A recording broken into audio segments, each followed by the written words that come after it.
Hello जी, क्या हाल चाल है सभी के। वेलकम बैक मेरी जान्स, वेलकम बैक। आज के इस वीडियो में, आज के इस लेक्चर में हम करेंगे अपना बैंक रिकंसिलिएशन स्टेटमेंट के बेसिक कॉन्सेप्ट्स को स्ट्रॉन्ग। और इस कमेंट में, मतलब आज के इस वीडियो के पिन कमेंट में मैं आपको ऐसे टॉप 2 क्वेश्चंस दूंगा जो कि आपके पेपर में आपको दिख रहे होंगे। शुरुआत करते हैं, श्री गणेश करते हैं आज की सबसे प्यार से पवन से लेक्चर का। बड़ा एम डाल लीजिए इस, और इस साल का जो एम है वो एम है हमारा 100/100 इन अकाउंट्स। इसी एम के साथ शुरुआत करते हैं, श्री गणेश करते हैं आज के सबसे प्यार से पवन से लेक्चर का। देख, हमने यहाँ पे पढ़ना है bank reconciliation statement. Bank reconciliation statement, अब इसका मतलब समझो कि क्या है।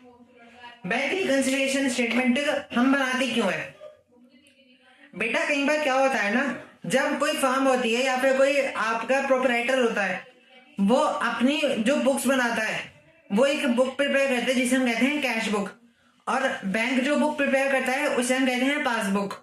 तो कई बार ना इनमें के बीच में हमें क्या देखने को मिल जाता है, difference between cash book and passbook. कई बार हमें इनमें डिफरेंस देखने को मिल जाता है, जिस वजह से हमें बैंक रिकंसिलिएशन स्टेटमेंट बनानी पड़ती है। अच्छा, अब इसके बनाने के फायदे क्या है? इससे एक तो एक्यूरेसी बढ़ जाती है, ठीक है, और जो हमारा फ्रॉड हो रहा होता है या फिर कुछ मिस हैपनिंग हो रही होती है, जो हमारे बैलेंस इक्वल नहीं आते, तो उन्हें रिकंसाइल करके इक्वल कर देता है, और तो आपको एक्चुअल बैलेंस निकालने में ये काम आता है बैंक रिकंसिलिएशन स्टेटमेंट। अब देखो, कैश बुक में हमने क्या पढ़ा था? कैश बुक में हमने पढ़ा था कि एक होता है इसमें डेबिट बैलेंस और एक होता है इसमें क्रेडिट बैलेंस। कैश बुक के अंदर जो डेबिट बैलेंस है उसे हम कहते हैं फेवरेबल बैलेंस, हम उसे कहते हैं फेवरेबल बैलेंस, ठीक है। और ये होता है हमारा अनफेवरेबल बैलेंस, अनफेवरेबल बैलेंस, ठीक है। और एक होती है हमारी पासबुक। पासबुक कौन बनाता है? बैंक, और ये बनाता है आपका प्रोपराइटर बनाता है आपका कैश बुक। तो पासबुक में भी आपके 2 बैलेंस होते हैं, डेबिट एंड क्रेडिट। अच्छा, पासबुक के अंदर जो फेवरेबल बैलेंस होता है वो होता है आपका क्रेडिट बैलेंस। ये होता है आपका फेवरेबल बैलेंस और ये होता है आपका अनफेवरेबल बैलेंस। बेटा, बैंक रिकंसिलिएशन स्टेटमेंट को क्वेश्चन में जब हम करेंगे तो एक बात ध्यान रखना कि जो आपके क्वेश्चन में सबसे पहला ओपनिंग बैलेंस गिवन होगा, जो सबसे पहला आपको ओपनिंग बैलेंस होगा, क्वेश्चन आपका उसी के रूल्स के हिसाब से चलेगा, ठीक है। अब आपने तो समझ लिया कि अच्छा, और एक चीज और नोट कर लेना कि cash book never equal to passbook in case of bank reconciliation statement. Bank reconciliation statement के अंदर कैश बुक आपका पासबुक के बराबर नहीं होगा, ठीक है। अब ये तो आपको पता चल गया कि ये डेबिट बैलेंस कौन सा है, क्रेडिट बैलेंस कौन सा है, सब पता चल गया।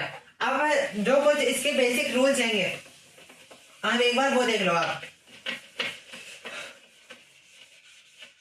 यहां पे लिखेंगे हम ट्रांजैक्शन टाइप्स,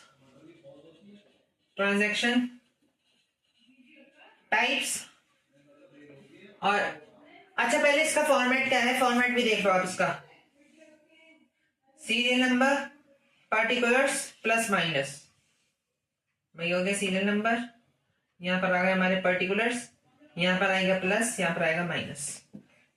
प्लस माइनस कैसे आएगा? जब आपका, मैं जो आपको रूल्स लिखाऊंगा ना अब यहाँ पर ट्रांजेक्शन के, कि कैश बुक में क्या होगा, उसका अगर होगा, अगर आपको ऐसी ट्रांजेक्शन गिवन होगी या फिर आपका पासबुक के अंदर क्या होगा, तो प्लस होएगा कैश बुक के अकॉर्डिंग। अगर मान लो अगर कैश बुक का आपको ओपनिंग बैलेंस गिवन है, तो अगर कैश बुक के अंदर प्लस होना होगा तो प्लस में आएगा, फिर माइनस में, फिर आखिर में लिख देंगे। अगर मान लो ये वाला बैलेंस जाता है और हमें यहाँ पर बैलेंस लिखना है, तब हम लिखेंगे कि unfavourable balance as per passbook, ठीक है। आपको इस तरह से लिखना पड़ेगा, या फिर debit balance as per passbook.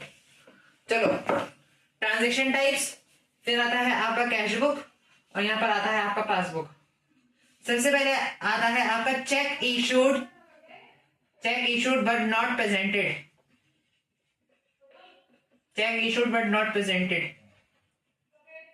बेटा कई बार क्या होता है ना, कोई फर्म हैगी वो अपनी तरफ से तो चेक इशू कर देती है, लेकिन वो उन्होंने क्लियर नहीं करती। मान लो मैंने किसी को चेक दे दिया और उसे बैंक में जाके जमा नहीं करा, तो कैश बुक में होता है प्लस और पासबुक के हिसाब से ये माइनस।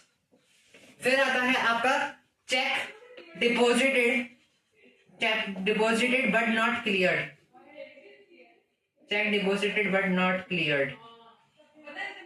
क्या होता है कि चेक तो हमने डिपॉजिट कर दिया बैंक में, लेकिन वो क्लियर नहीं हुआ, तो ये हो जाएगा आपका माइनस और यहां पर हो जाएगा ये आपका plus.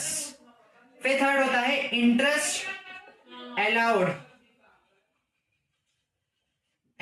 Allowed by bank.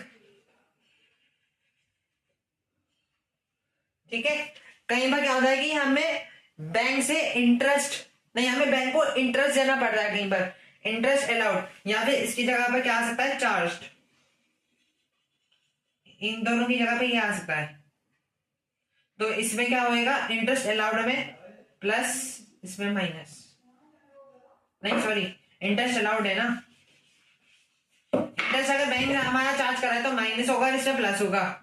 Fourth interest credited by bank. अब कई बार क्या होता है कि इंटरेस्ट क्या होता है बैंक हमें देता है, तो ये हमारे लिए इनकम है तो प्लस हो जाएगी। फिर फिफ्थ आता है अगर किसी कस्टमर ने हमारे बैंक अकाउंट में डायरेक्ट ही पैसे जमा कर दिया, direct deposit by bank, direct deposit into bank by customer, direct deposit दे दी तो प्लस माइनस। सिक्स, कई बार क्या होता है कि बैंक आपका बैंक चार्जेस चार्ज करता है, bank charges charge by bank, bank charges charge by bank, bank के चार्जेस मिल गए तो वो माइनस, यहां पर प्लस। तो ये कुछ आपके बेसिक रूल्स हैंगे। अच्छा, और एक आता है आपका, जो पहले इसे मिटाता हूं फिर आपको अच्छे तरीके से बनाऊंगा ताकि आपके वो कॉन्सेप्ट आ जाए। बेटा सबसे ज्यादा बच्चे उसी क्वेश्चन में दिक्कत करते हैं। यहां पर आएगा पहले ओवरकास्ट और अंडरकास्ट। आपको एक ट्रांजेक्शन गिवन हो जाएगी कि बेटा जो आपका मान लो जो बैंक बैलेंस हैगा वो आपका अंडरकास्ट हैगा 35 रुपीज से। अंडरकास्ट का क्या मीनिंग होता है कि जो आपका मिनिमम बैलेंस होता है उससे कम बैलेंस, मतलब बैलेंस यहाँ है तो उससे जो कम का बैलेंस होगा वो होता है अंडरकास्ट, और जितना बैलेंस होना चाहिए था अगर उससे ज्यादा बढ़ा हुआ बैलेंस हैगा तो वो आता है आपका ओवरकास्ट में। अंडरकास्ट में एक सिंपल सा, ये आपको रेक्टिफिकेशन ऑफ एरर में भी बहुत ज्यादा काम आएगा। जब रेक्टिफिकेशन में हम अंडरकास्ट ओवरकास्ट वाली एंट्रीज करते हैं उसके अंदर भी यही रूल अप्लाई होता है कि अगर अंडरकास्ट हैगा तो उसे सेम साइड में रखो, सेम साइड में, और अगर ओवरकास्ट हैगा, अगर मान लो ओवरकास्ट हैगा तब इसे अदर साइड में डाल दो। अदर साइड में मतलब प्लस है तो माइनस में, माइनस है तो ये माइनस में रहेगा, और अगर ये प्लस है तो माइनस में, वो प्लस में आ जाएगा। अब बेटा एक बात मान के सुनो कि बैंक ओवरड्राफ्ट अंडरकास्ट हैगी 50,000 रुपीज से।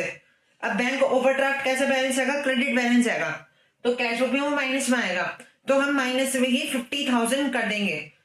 वहीं अगर मान लो ऐसे लिखा है कि कैश बुक का बैलेंस आएगा, तो कैश बुक का अगर बैलेंस अंडरकास्ट है तो हम उसे प्लस कर देंगे।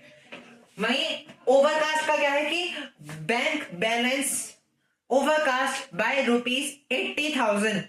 अब बैंक बैलेंस कैसा होता है, डेबिट बैलेंस, यानी कि प्लस वाला है तो उसे माइनस में जाके ओवरकास्ट कर दो। सेम यही रूल आपको वहीं पर रेक्टिफिकेशन ऑफ एरर में करना है। जैसे आप क्या करते हो कि अगर मान लो परचेज अकाउंट आपका क्या है, इसके जनरल एंट्री से भी समझ लो, रेक्टिफिकेशन ऑफ एरर में आपको काम मिल जाएगा। जैसे मान लो परचेज अकाउंट आपका ओवरकास्ट है 80 रुपीज से, 80 रुपए से ओवरकास्ट आएगा। तो इसे हम डालेंगे टू परचेज में। भाई परचेज आपका डेबिट होता है। भाई हमने फॉर्मेट क्या सीखा था कि एक तो correct entry, wrong entry and यहाँ पर आएगा रेक्टिफाइड एंट्री। करेक्ट एंट्री क्या है, परचेज अकाउंट डेबिट। अब परचेज अकाउंट डेबिट है 80 रुपीज से, ठीक है। अब वो क्या है, ओवरकास्टेड है। ओवरकास्टेड तो इसे सस्पेंस अकाउंट डेबिट, इसकी तो जरूरत भी नहीं है तुम्हें। Suspense account debit to purchase account 80 था इसका कौन सा बैलेंस, डेबिट बैलेंस, और आया कौन सा यहाँ पर आपका क्रेडिट बैलेंस। तो हमने ओवरकास्ट को कम कर दिया।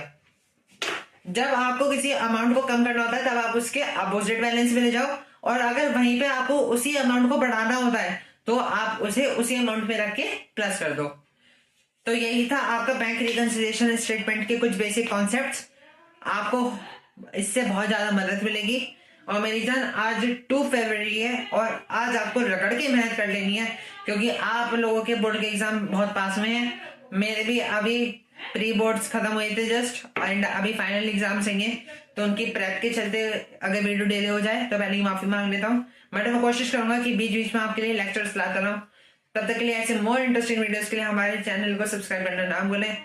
और तब तक के लिए भाई पढ़ना है, क्या है, मैं ज्यादा नया लगा देनी है। मिलते हैं इसी शानदार लेक्चर में, तब तक के लिए बाय बाय, पढ़ लो।